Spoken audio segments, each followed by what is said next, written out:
Bonjour les taureaux, j'espère que vous allez bien. On va découvrir ensemble vos énergies pour la première quinzaine de septembre, donc du 1er au 15.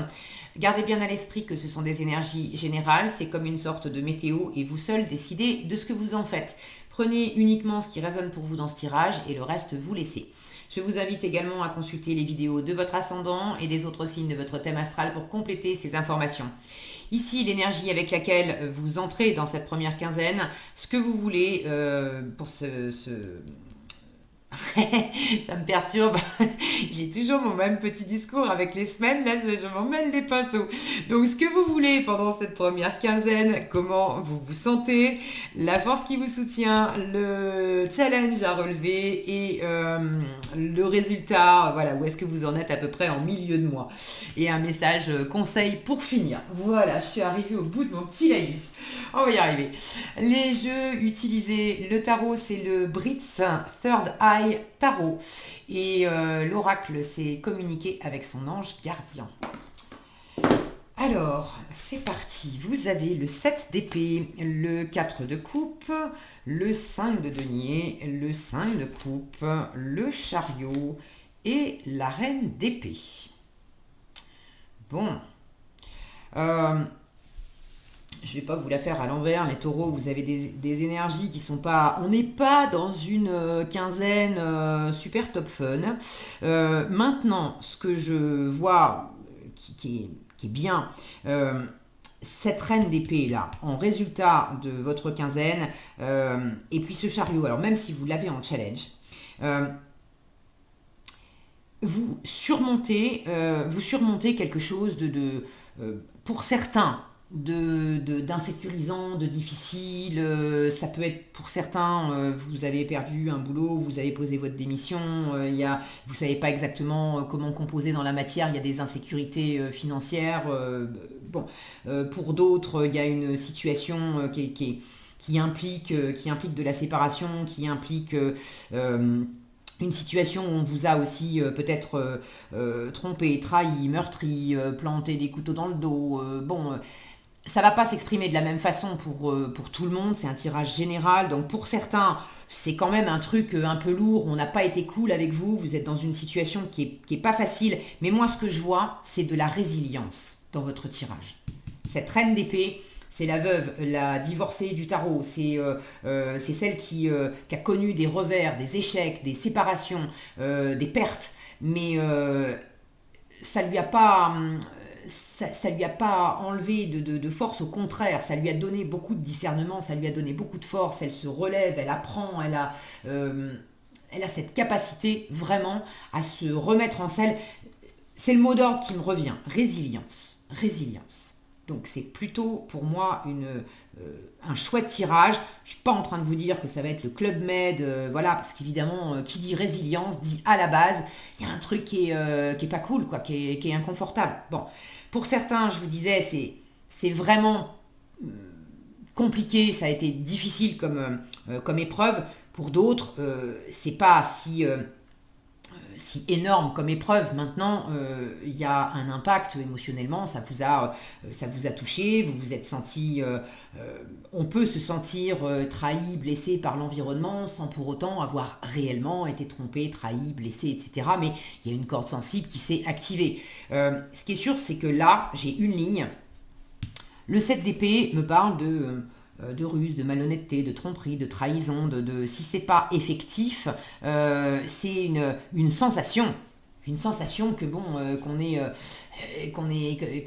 piqué, qu'on est malmené. Est-ce que c'est par l'extérieur ou est-ce que c'est en soi-même? Il y a une part de nous là qui se sabote, où on se fait du mal avec ses propres pensées, là il y a quelque chose de pas très confort. Ce que vous voulez, 4 de coupe, vous voulez dépasser l'insatisfaction. Le 4 de coupe, c'est je suis blasé. Hier encore, c'était bien, 3 de coupe, on faisait la fête, c'était très chouette. 4 de coupe, c'est le lendemain de fête, c'est la gueule de bois. C'est j'ai mal aux cheveux, c'est ce qui me plaisait hier, ça me plaît plus aujourd'hui. Il y a un côté ronronnant, il y a un côté je suis blasé, insatisfaction, c'est pas la peine de m'en donner d'autres sur le même mode qu'hier, j'en veux plus. Alors, dans quelle mesure j'en veux plus? Parce que vraiment, ce que j'avais hier, au départ, ça semblait sympa, et puis finalement, ça s'est retourné contre moi, et c'était vraiment pas terrible. Dans quelle mesure c'était pas... c'était beaucoup plus léger que ça. C'est simplement que c'était bien, mais bon, j'ai envie de tourner le dos à ce que je vivais jusqu'à présent, parce que même si c'était bien, c'est devenu rasoir. J'en ai juste fait le tour, et sans que ça soit la terre qui s'écroule et les gens qui me veuillent du mal, ou une situation vraiment difficile avec avec un deuil, une perte, des trahisons, des choses comme ça, sans aller là-dedans. J'ai juste de l'insatisfaction parce que voilà, j'ai envie de tourner les talons, je m'enquiquine quoi, je m'enquiquine comme un rat mort maintenant. J'ai plus envie de j'ai plus envie de vivre ça, j'ai plus envie de reproduire les mêmes comportements, j'ai plus envie d'être dans ce type de relation-là, j'ai plus envie d'être dans ce type de boulot-là ou de projet-là. Bref, il y a un côté rasoir, quoi. J'en ai marre. Donc voyez où est-ce que vous vous situez, d'accord. Là, j'ai toute une échelle où le thème principal, je vous l'ai dit, je sens bien, c'est la résilience. C'est le fait de dépasser quelque chose qui est inconfortable. Maintenant, dans quelle mesure c'est inconfortable? Pour certains, c'est vraiment une situation compliquée qui vous demande de mobiliser des ressources, de vraiment prendre sur vous. Et là, il y a une vraie leçon de résilience où on va puiser au fond de soi pour dépasser des insécurités financières, émotionnelles, pour dépasser un deuil, pour dépasser des parts de soi qui se sabotaient peut-être, qui étaient en mode victime, pour dépasser aussi une situation où on a eu l'impression de beaucoup subir. Alors je ne suis pas en train de dire que vous n'avez pas subi des choses, mais... quand on regarde les choses avec beaucoup de discernement, et vous en avez, puisque j'ai cette reine d'épée en résultat de cette première quinzaine qui m'indique que vous avez cette intelligence, que vous avez cette acuité, ce discernement de prendre de la hauteur sur la situation et sur la difficulté que ça peut impliquer, et de quand même regarder clairement. La reine d'épée, c'est une mini-justice, donc d'avoir cette capacité de regarder clairement la situation, mais de regarder clairement en vous aussi, et de reprendre, comme le ferait la justice, de reprendre aussi vos responsabilités, et de voir clair dans quelle mesure, moi-même, je me suis peut-être pas facilité les choses, parce que je me suis moi-même mis des bâtons dans les roues avec de l'insatisfaction, dans quelle mesure je me suis donné l'impression que j'avais pas de marge de manœuvre, que j'avais pas le choix, mais quand bien même l'extérieur me facilitait pas la vie, la réalité, la vraie réalité des choses, c'est que j'ai toujours le choix. Maintenant, il y a des situations où c'est plus facile de me dire que je n'ai pas le choix parce que j'ai de l'insécurité. Par exemple, je ne suis pas bien dans mon boulot et j'ai une telle peur je ne suis pas bien dans mon boulot, mais n'empêche que ça m'amène un salaire à la fin du mois. Parce que j'ai un CDI ou j'ai un CDD qui est encore pour 6 mois, 8 mois. Bref, j'ai quand même une sécurité financière. C'est plus facile pour moi de me dire je suis pas heureuse dans mon boulot, mais j'ai pas le choix. J'ai pas le choix, je suis obligée de continuer. Ah bon? En fait, c'est plus votre insécurité financière et matérielle qui s'exprime et qui dit j'ai pas le choix. Parce que la vraie réalité des choses, c'est que vous avez toujours le choix.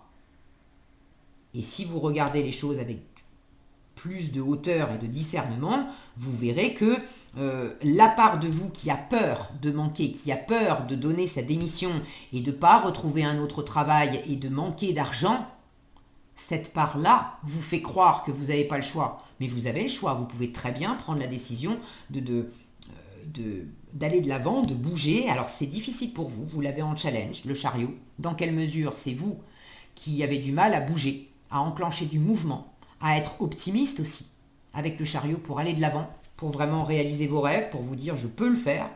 Dans quelle mesure vous vous freinez vous-même et vous vous racontez des histoires en vous disant j'ai pas le choix, mais c'est faux. Vous avez le choix, vous faites le choix de rester dans la situation qui vous plaît pas parce que vous avez des peurs. Et je suis pas en train de vous dire ça pour vous juger, loin de moi cette idée. Je veux dire, je suis pas taureau, mais je suis humaine comme vous. Et moi, la première, je me suis pris déjà, mais voilà, souvent la main dans le sac, en flagrant délit, d'être en train de me la faire à l'envers et de me mettre en mode Calimero, à me dire oh là là, pauvre Caro, tu peux pas avancer dans ta vie et tu peux pas faire ça, t'as pas le choix parce que c'est l'autre qui est méchant, c'est la situation qui est compliquée. Non, voilà, quand j'ouvre les yeux, et ça fait jamais vraiment plaisir de se regarder aussi en face dans des moments où on se dit ah ben non, je me suis raconté des histoires. En fait, c'est mon petit Calimero au fond de moi qui disait ah là là, pauvre de moi, les autres sont méchants avec moi et puis j'ai pas le choix. Mais c'est pas vrai. J'ai le choix. La vérité, c'est que j'ai peur. Ok, ça c'est autre chose. J'ai peur, bon bah comment je fais? Comment je fais en sachant que j'ai peur? Là, ça change la donne, de me poser cette question-là. Le 5 de denier me dit que vous êtes dans cet état d'esprit où vous avez peur, vous avez des insécurités. Maintenant, le 5 de denier, il dit, si tu demandes, tu reçois. En revanche, si tu restes tout seul, toute seule dans ton coin, avec la peur de manquer, avec la peur de prendre un râteau, avec la peur de ne pas être à la hauteur, avec la peur de ne pas être aimé, avec la peur de ne pas gagner suffisamment, avec la peur de... Bref, la peur de manquer. Ok. Si tu restes avec cette peur de manquer et que tu ne dis pas que tu as besoin d'aide, que tu as besoin de conseils, que tu as besoin d'argent, que tu as besoin de tendresse, que tu as besoin de reconnaissance, que tu as besoin... La vérité, c'est que tu as des besoins. T'en as, j'en ai, enfin, tout le monde en a, d'accord. Vous avez cet état d'esprit qui me fait dire que quand même, vous vous rendez compte que c'est pas en restant replié sur vous, concentré sur ce qui vous plaît pas, sur ce qui vous plaît plus, sur ce que vous n'avez pas, sur ce que vous n'avez plus. Ça, c'est l'insatisfaction. Vous voulez dépasser cette insatisfaction. Et votre force, c'est le 5 de coupe. 5 de coupe, c'est le fait de faire un deuil. Et vous l'avez en force. Donc ça me dit que vous êtes justement dans cette démarche de résilience. Vous êtes en train de remonter la pente. Vous êtes en train d'ouvrir les yeux et de dire attends, je ne peux pas non plus rester dans cette situation à simplement me morfondre, à dire ah là là, c'est pas juste, je peux rien faire. C'est pas vrai. C'est pas vrai. Et vous avez cette prise de hauteur et cette prise de conscience, donc bravo. Pour certains, de fuir, de vous extraire avec le 7 d'épée, on prend ses clics et ses claques et on s'en va. On s'en va d'une situation qui n'était pas claire, on s'en va d'une situation qui nous servait pas, ou on s'éloigne de ce qui...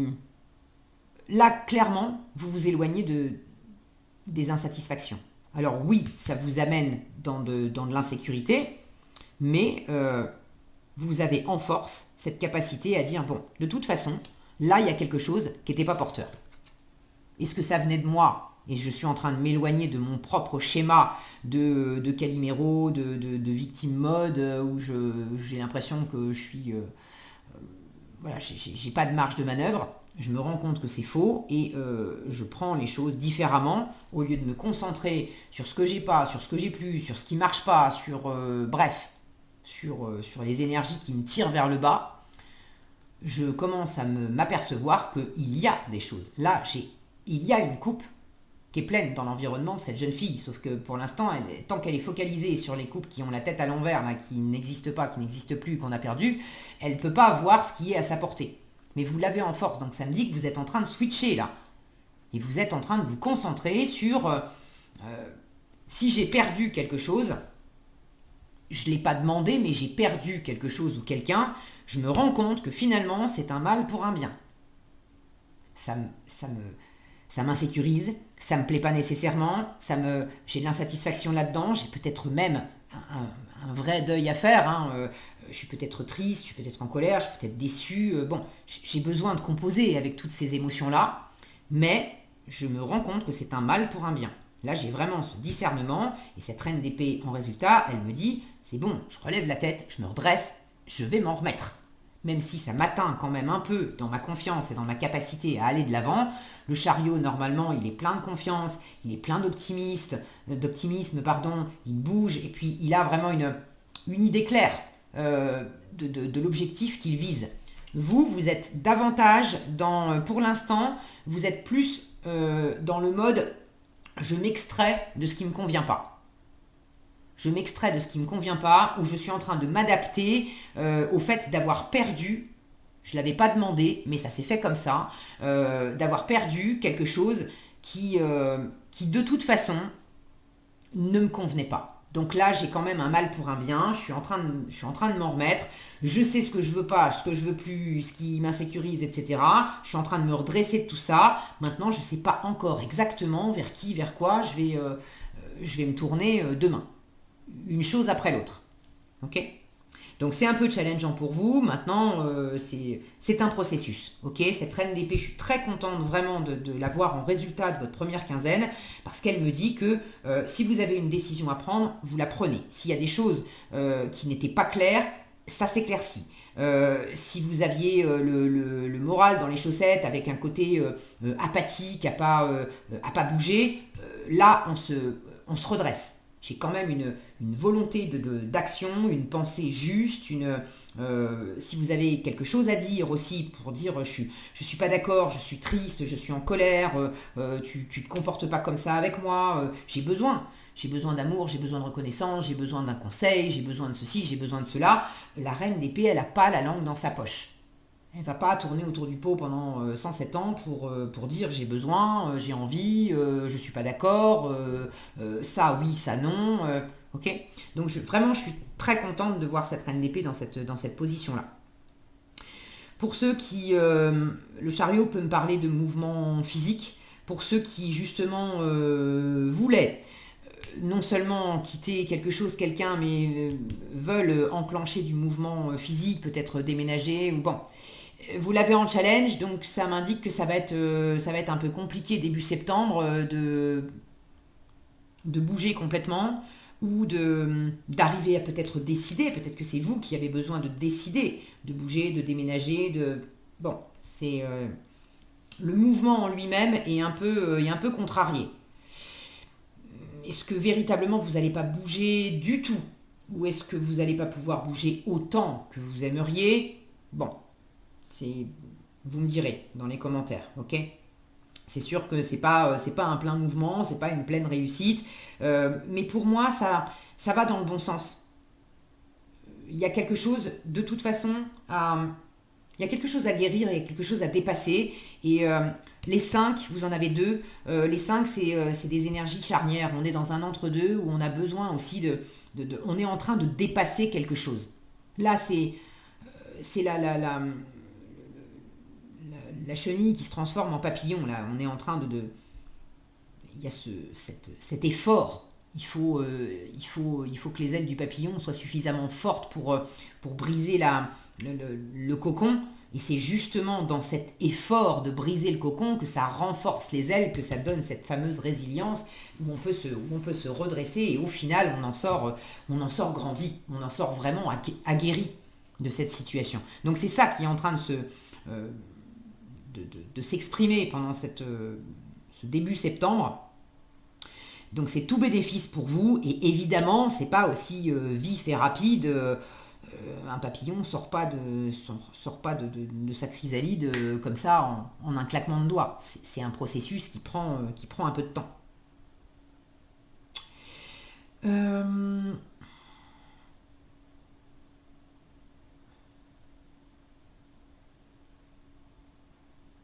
Tournez-vous vraiment... là, j'ai cette notion de se tourner vers l'avenir. Vous savez que c'est ce qu'il faut faire. Mais voilà, il y a une part de vous qui est en train de s'acclimater là. Encore... les personnages, j'ai 3 personnages qui sont tournés vers le passé. Le 7 d'épée. Besoin de fuir, de laisser quelque chose. Le 5 de denier. Où dans le passé, j'étais justement aussi... il y avait peut-être une forme de dépendance, d'avoir l'impression qu'on était... ce côté un peu miséreux, là, d'être en train... elle est en train de faire la manche, hein, d'accord? Ce côté un peu miséreux, où vous aviez l'impression d'être en train de réclamer de l'amour, de réclamer de peut-être pas être reçu à votre juste valeur, mais de pas vous accorder. Et si vous aviez cette impression, c'est parce que vous vous accordiez pas non plus vous-même votre juste place et votre juste valeur. Et ce 5 de coupe, pareil, qui était focalisé sur ce qui fonctionnait pas. vous êtes en train de dépasser ça. Alors c'est un peu challengeant pour vous parce que elle, qui justement est tournée vers l'avenir, c'est un petit peu challengeant pour vous de vous tourner vers l'avenir, de bon, maintenant comment je prends les choses, vers qui, vers quoi je me tourne, mais c'est le processus qui est en route, d'accord, ça se fait avec ce discernement en résultat. Qu'est-ce qu'on a ici? Les professeurs d'âme. Ah, j'aime bien ça. Les professeurs d'âme, on vous dit la véritable mission de tous les parents sur Terre est d'enseigner aux enfants ce qu'ils savent et ce qu'ils ont appris, tout cela avec patience, persévérance et amour. Ces êtres qui croisent ton chemin, du plus petit enfant au plus grand adulte, ont tous une raison de se trouver sur ta route. Écoute-les sans les juger car ils ont des réponses pour toi. Alors là, on parle de mission de parents sur Terre, mais c'est la notion d'être un parent pour vous-même aussi. C'est la notion aussi que toutes les personnes que vous rencontrez, là on vous dit, toutes les personnes que vous avez rencontrées, y compris celles qui vous ont piqué, trahi, etc., peu importe, c'est aussi des professeurs, d'accord? Elles sont là aussi, ces êtres qui croisent ton chemin ont tous une raison de se trouver sur ta route. Écoute-les sans les juger car ils ont des réponses pour toi. Voilà ce que j'avais pour vous les taureaux, j'espère que cette vidéo vous sera utile. Si elle vous a plu, je vous invite à la liker, la partager, la commenter. Et pour être averti quand je publie de nouvelles vidéos, il suffit de vous abonner et d'activer la cloche des notifications. Prenez bien soin de vous, passez un excellent début de mois de septembre et je vous dis à bientôt dans un prochain tirage.